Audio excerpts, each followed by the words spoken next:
বছর, কিন্তু তারপরেও রাজপথে চাকরি প্রার্থীদের মহামিছিল অব্যাহত। রাজপথে একদিকে যখন চাকরি প্রার্থীরা নিয়োগের দাবিতে মহামিছিল করছেন, তারই পাশাপাশি আইসিডিএস কর্মীরা তারা রাস্তায় নেমেছেন। রাজপথে মহামিছিল চাকরি প্রার্থীদের, একদিকে নিয়োগের দাবিতে পথে আপার প্রাইমারি চাকরি প্রার্থীরা। দীর্ঘ 10 বছর কোনো যোগ্য প্রার্থীরও নিয়োগ হয়নি, প্রতিবাদে আপার প্রাইমারির চাকরি প্রার্থীরা। এবং অন্যদিকে আইসিডিএস কর্মী যারা, তারাও রাস্তায় নেমেছেন। এই সমস্ত ছবির দিকেই আমাদের নজর থাকবে এবং এই মুহূর্তে আমরা নজর রাখবার চেষ্টা করব আপার প্রাইমারি চাকরি প্রার্থীরা তারা রাস্তায় রয়েছেন, তাদের রাজপথে মহা মিছিল।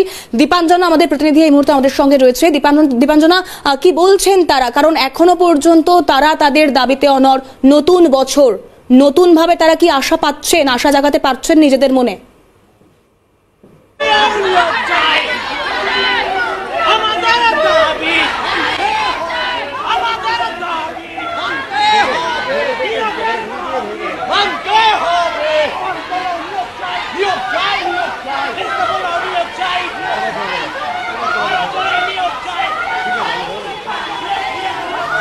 শোনা যাচ্ছে দীপাঞ্জনা, এই মুহূর্তে ঠিক কি ছবি, যে মিছিলের ছবি আমরা দেখাচ্ছি?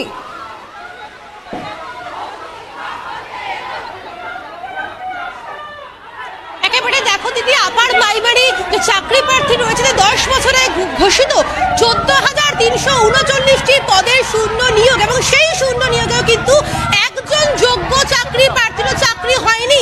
সেই দাবিতেই কিন্তু তারা আজকে রাজপথে নেমেছেন এবং মূলত কলেজ স্ট্রিট থেকে সেই মিছিল একেবারে ডরিনা ক্রসিং পর্যন্ত যাবেন। মূলত দাবি যে মুখ্যমন্ত্রী মমতা বন্দ্যোপাধ্যায় যে প্রতিশ্রুতি দিয়েও কিন্তু সেই প্রতিশ্রুতি রাখতে পারেন। ইতিমধ্যেই কথা বলবো যারা রয়েছেন চাকরি প্রার্থী, তোমরা মূলত আজকে রাজপথে নেমেছো যে 10 বছরের যে তোমাদের 14,339টি শূন্য পদ রয়েছে, সেখানে সেকেন্ড বার যে কাউন্সিলিং, সেই কাউন্সিলিং কিন্তু এখনো পর্যন্ত হয়নি। কি বলবেন, কি দাবি রয়েছে? দেখুন, আমাদের দাবি খুবই পরিষ্কার যে অতি দ্রুত আমরা জয়েনিং লেটারটা চাই যাদের ফার্স্ট কাউন্সিলিং হয়ে গেছে, আর যাদের সেকেন্ড কাউন্সিলিং চেয়ারম্যান নিজে বলেছিলেন যে 7 দিনের মধ্যে নোটিশ জারি করবেন, অথচ দেখতে দেখতে 1 মাস হয়ে গেল, কোনো নোটিশ আসলো না। কেন, কি অজ্ঞাত কারণে এই সেকেন্ড কাউন্সিলে নোটিশ আসছে না, এটা আমরা জানতে চাই। আর অতি দ্রুত আমরা জয়েনিং চাই। আমাদের একটা নিয়োগ প্রক্রিয়া সম্পন্ন হতে 2014 সাল থেকে 2024 সাল, আজকে 10 বছর অতিক্রান্ত। আর কত সময় গেলে একটা নিয়োগ প্রক্রিয়া সম্পন্ন হয়, এটা আমরা মাননীয়ের কাছে জানতে চাই। মুখ্যমন্ত্রী মমতা বন্দ্যোপাধ্যায় প্রতিশ্রুতি দিয়েছিলেন যে তারা কিন্তু তার কথা শুনবেন এবং আপনাদের সাথে কথা বলবেন। তিনবার আপনারা তার কাছে গেছিলেন, এখনো পর্যন্ত কিন্তু সেই ফল মেলেনি। কি বলবেন? দেখুন, মাননীয় মুখ্যমন্ত্রী আপার বাড়ি নিয়োগে মিথ্যাচারী প্রকল্পে পরিণত করেছেন। তিনি আপার বাড়ি নিয়োগে দীর্ঘ 10 বছর হলো সরকারের ঘোষিত শূন্যপদ হচ্ছে 14,339, কিন্তু একজনও এখনো যোগ্য প্রার্থী চাকরি পায়নি। তিনি এই নিয়োগে 3বার ঘোষণা করেছেন, প্রতিশ্রুতি দিয়েছেন। বারবার আমরা তার দরবারে যাওয়ার চেষ্টা করেছি। আজকে মাননীয় নবান্নের 14 তলার প্রতি আজকে আমরা খোলা চিঠি দিচ্ছি যে মাননীয়, এই নিয়োগ আপনার আমলে, এই আপনার শাসক দলের আমলে দীর্ঘ 10 বছর হলো একজনও চাকরি পায়নি। আমাদের প্যানেল প্রকাশ হয়েছে, কাউন্সিলিং হয়েছে, আমরা অবিলম্বে জয়েনিং চাই এবং ধারাবাহিক এবং কাউন্সিলিং যে নিয়োগ প্রক্রিয়া সেটা বজায় রাখতে হবে। তার জন্য আজকে রাজপথে আমরা মাননীয়ের কাছে খোলা চিঠি বার্তা দিতে চাই। মাননীয়, আপনি আপনার ঘোষণা রক্ষা করুন। আপনি আপার প্রাইমারি নিয়োগে ব্যর্থ হয়েছেন, তাই আমরা আজকে আপনার 14 তলায় আওয়াজ পৌঁছাচ্ছি। এই তিলোত্তমা রাজপথে আপনার প্রতি বার্তা রাখছি, খোলা চিঠি দিচ্ছি যে মাননীয়, অবিলম্বে আপার প্রাইমারি যোগ্য থেকে স্কুলে পাঠানোর ব্যবস্থা করুন। আমি একটা ছবিটা তোমাকে দেখাবো।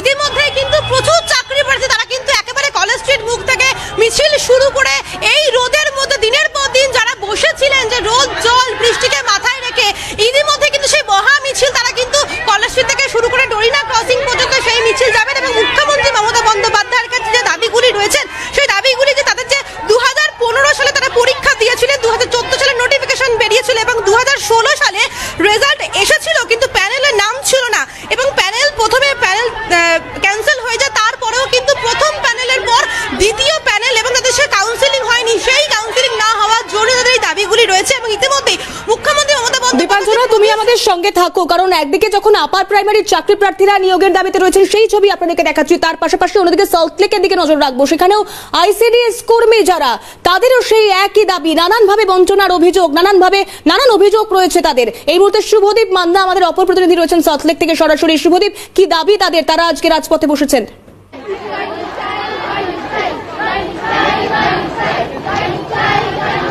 দেখো আইসিডিএস যারা চাকরি প্রার্থী তারা কিন্তু নিয়োগের দাবিতে আজকে সল্টলেকের যে শৈশালী ভবন, সেই শৈশালী ভবনের অপোজিটে কিন্তু অবস্থান বিক্ষোভে বসেছে।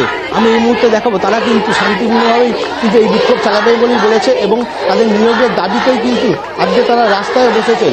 কারণ ইতিমধ্যেই কিন্তু 2031 জনের চাকরি পাওয়ার কথা ছিল, তার মধ্যে কিন্তু 136 জন চাকরি পেয়েছে, বাকিরা কিন্তু এখনও পর্যন্ত চাকরি পায়নি।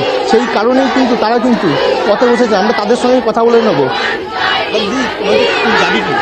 আমরা জয়েনিং চাই, 2019 থেকে আমরা অপেক্ষারত এবং এটা শুধু একটা প্রতীকী। আমাদের 2795টা জয়েনিং বাকি। সরকার আমাদেরকে কোনো সদুত্তর দিচ্ছে না, ডিপার্টমেন্ট আমাদেরকে কোনো সদুত্তর দিচ্ছে না। এমনকি প্রিন্সিপাল সেক্রেটারি ম্যাম আজ অব্দি আমাদের সাথে কথা বলেনি। আমরা শান্তিপূর্ণভাবে ওনার অ্যাপয়েন্টমেন্টের জন্য গেছিলাম, বহুদিন গেছি, আমরা প্রত্যাখ্যিত হয়েছি। বিকাশ ভবনে পুলিশ দিয়ে আমাদেরকে আটকে দেওয়া হয়েছে বিনা দোষে। শুধু 5টা মেয়ে যেতে গেছিলাম, ওনারা যেতে দেননি। তাই আজকে এই গ্যাদারিং গ্রুপ বি পোস্টে চাকরি পেয়ে সঠিকভাবে সঠিক পথে নির্বাচিত হওয়ার পরেও আমরা এখানে রাস্তায়। তাহলে আমরা স্যার চাকরিপ্রাপ্ত বেকার, আমরা চাকরিপ্রাপ্ত বেকার স্যার। নারী শাসিত রাজ্যে আজকে নারী শিশু উন্নয়ন দপ্তরে আমরা স্যার নারীরাই আজকে অবহেলিত। আজকে আমরা চাকরি পাওয়ার পরেও আমরা বেকার, আমরা রাস্তায় এসে নেমেছি। আমরা জব ছেড়ে দিয়ে আজকে স্যার টিউশন না পড়াতে পারছি, টিউশন দিচ্ছে না আমাদের কাছে, নাকি কোনো প্রাইভেট জবে ঢুকতে পারছি। আমাদের অবস্থা খুবই শোচনীয় স্যার। এরপর এইটা আমরা নর্থ বেঙ্গল থেকে এসেছি, আমরা হয়তো রাত্রি এখানে থেকে যাবো, হোটেল খরচ দেওয়ার মতো টাকা নেই স্যার আমাদের। পরবর্তী পদক্ষেপ আমাদের এখানে এসে বলবে কবে আমাদের জয়েনিংটা দিতে হবে। আমরা 8 মাস বসা, আমরা জানি না আমাদের কি হবে। আমার মা নিজের নার্ভের ওষুধ খায়। এখানে অনেক মেয়ে আছে যারা চালাতে পারছে না তাদের সংসারটা, তাদের প্রত্যেকদিন মনে হয় যে আজকে শেষ হয়ে যাব, আজকের মরে যাব। আবার আমরা সেখান থেকে উঠি, লড়াই করি। আমরা সবাই আমরা আর্নিং মেম্বার, প্রত্যেকে এখানে বাড়ির আর্নিং মেম্বার। তাদেরকে কেউ আমাদের দেখছে না। আমরা তাহলে কোথায় যাব? আমাদের কষ্ট হচ্ছে, আমাদের কান্না হচ্ছে। যখন ডিপার্টমেন্টে গিয়ে কিছু বলছে, ডিপার্টমেন্ট আমাদের ডিপার্টমেন্টকে জানানোর পর ডিপার্টমেন্ট কি জানায়? ডিপার্টমেন্ট কোনো উত্তর দিচ্ছে না। প্রত্যেক দিন কথা পাল্টাচ্ছে, প্রত্যেক দিন ডিপার্টমেন্টের রোজ নতুন নতুন কথা, রোজ নতুন নতুন গল্প। আমরা তাহলে কোথায় যাবো? আমরা কেউ এখানে চাকরি ছেড়েছি, কেউ টিউশন ছেড়েছি, কারোর বাবা মা লাস্ট স্টেজে আছে। তাহলে আমরা কি করবো? আমরা বাড়ির আর্নিং মেম্বার। এই পরীক্ষাটা 2019 সালে হয়েছিল তো, 2019 সাল থেকে প্রায় 5 বছর হতে চললো, এখনো পর্যন্ত তোমরা চাকরি পাওনি। চাকরি পেয়েছি, পিএসসির প্যানেল আমাদের 2931, আমরা এই প্যানেলে আছি। তার মধ্যে অনলি 136 জন জয়েনিং পেয়েছে, তারা মাইনে পাচ্ছে, তারা ইনক্রিমেন্ট পাবে।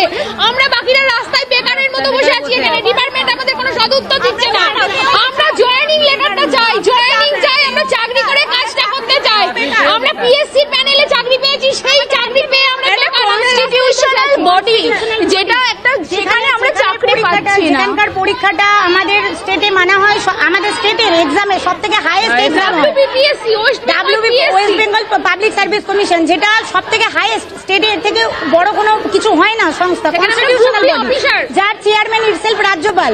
তো সেখানে পরীক্ষা দিয়েও আমাদের আজকে এই অবস্থা। অফিসার পোস্টে সিলেক্ট কেন? আমরা মেয়ে বলে, এখানে যদি কোনো ছেলেরা থাকতো তাদেরকে এই চোখে দেখা হতো। আমরা মেয়ে বলে কি আমাদের এইভাবে দেখা হচ্ছে? আমাদের পুরো প্যানেলে যেহেতু সবাই মেয়ে, যে তারা এখনো কি তাহলে সমাজ এতটা চিন্তাধারায় উন্মুক্ত হতে পারেনি যে একটা মেয়ে ঘরের আর্নিং মেম্বার হতে পারে? আমরা মেকআপের জন্য লড়ছি না, আমরা লড়ছি আমাদের বাড়ির, আমরা আর্নিং মেম্বার, এটা বুঝুন।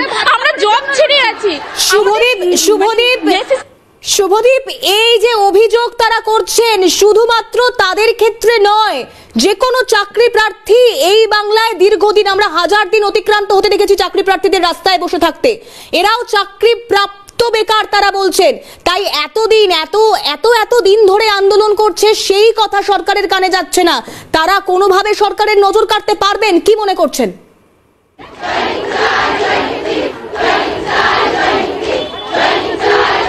দেখো, তারা যেটা জানাচ্ছিল, তারা কিন্তু শৈশালী ভবনে বারংবার এই নিয়ে কিন্তু জানিয়েছেন। কিন্তু শুভদীপ, তাদেরকে জিজ্ঞেস করো, 1000 দিন অতিক্রান্ত হয়েছে, চাকরি প্রার্থীরা রাস্তায় বসে আছে, তাদের কথা সরকার শুনছে না, তারা সরকারের কাছ অব্দি পৌঁছতে পারছেন না। এরা পারবেন? কি মনে হচ্ছে তোমাদের? শুনুন, এখন একটা খবর আছে, আমাদের এখান থেকে খবর গেছিল একদিন যে জয়েনিং দিতে দেরি হবে। একজনের বাবা মেমারিতে পড়ে মারা গেছে বাথরুমে, এরকমও ঘটনা ঘটেছে, শকে মারা গেছে। সংসার চালায়। পদক্ষেপ নেবে বলে মনে করছেন? না না, সরকার দিচ্ছে না জয়েনিং, ডিপার্টমেন্টের কেউ কথাই বলে না আমাদের সাথে। আজকে বলুন তো কেন আমাদেরকে রাস্তায় এসে বসতে হবে? এতদিন শৈশালী থেকে আমাদেরকে বলা হয়েছে we are part of the department, যদি তাই হতাম তাহলে ডিপার্টমেন্টে ঢুকতে না দিয়ে সরকারের ভূমিকা নিয়ে এখন কি বলবেন? সরকারের ভূমিকা, সরকার জয়েনিং দিকে দেখুক, মাননীয় সিএম এর কাছে আমাদের হাত জোর করে অনুরোধ, ম্যাম আমাদের দিকে দেখুন, আমাদের বাড়ির পরিস্থিতি খুব খারাপ, মেয়েদের পরিস্থিতি খুব খারাপ, ওনাকে একটাই রিকোয়েস্ট, উনি আমাদের কথা ওনাকে পৌঁছান যে উনি আমাদের জয়েনিংটা দিক। তোমরা দপ্তরে যে যাচ্ছ, দপ্তরে গেলে তোমাদের সঙ্গে কোনো কথাই বলছে না, তোমরা তো আগে আজ অব্দি আমাদের সাথে কোনোদিনও দেখা অব্দি করেননি, অ্যাপয়েন্টমেন্ট দিতে গেলে বলেন আইসিডিএস সুপারভাইজার যাও দেখা করবো না। আমরা বৈধভাবে আমরা কয়েকজন উদ্যোগ নিয়ে ওনার সাথে বারংবার দেখা করছি। শুভদীপ, এইভাবে আইসিডিএস সুপারভাইজাররা তারা রাস্তায় পড়ে রয়েছেন চাকরির দাবিতে। অন্যদিকে আইসিডিএস সেন্টারের ছবিগুলো তো আপনাদের প্রতিদিন দেখাচ্ছি, সে ছবি আর নতুন করে কিছু বলার অপেক্ষা রাখে না। এই বাংলার আইসিডিএস সেন্টারের কি পরিস্থিতি, আর সুপারভাইজাররা রাস্তায় পড়ে রয়েছেন। আমি আবারও একবার দীপাঞ্জনার কাছে যাওয়ার চেষ্টা করব, কারণ সেখানে আপার প্রাইমারি চাকরি প্রার্থীরা তারাও শূন্য পদে নিয়োগের দাবিতে আজও রাজপথে নেমেছেন। দীপাঞ্জনা,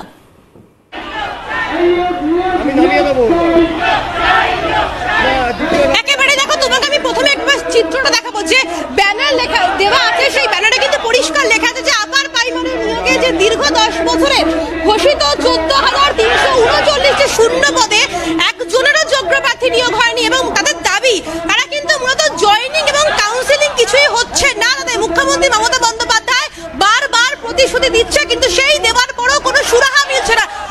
একটু কথা বলবো, কি বলছেন তারা? আজকে আপনারা রাজপথে নেমেছেন, কি বলবেন সেখানে?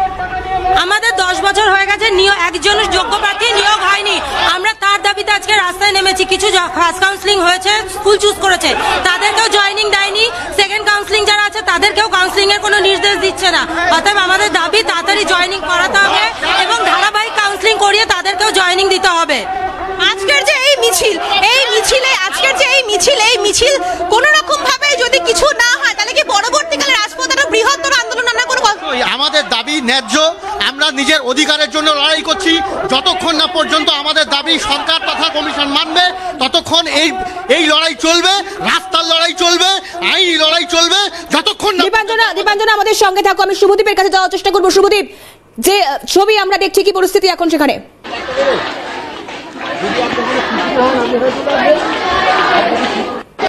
এই মুহূর্তে কিন্তু পুলিশের পক্ষ থেকে তাদের সঙ্গে কথা বলতে আসছেন, এবং পুলিশ কিন্তু তাদেরকে দলকে নিয়ে শৈশালী ভবনে যাওয়ার কথা, কিন্তু তারা কিন্তু একদমই রাজি নয়। তারা বলছেন যে তারা সবাই একসঙ্গে যাবেন, এবং তারা আপাতত ধন্যবাদ জানাবো শুভদীপ, অন্যদিকে ধন্যবাদ জানাবো দীপাঞ্জনাকেও।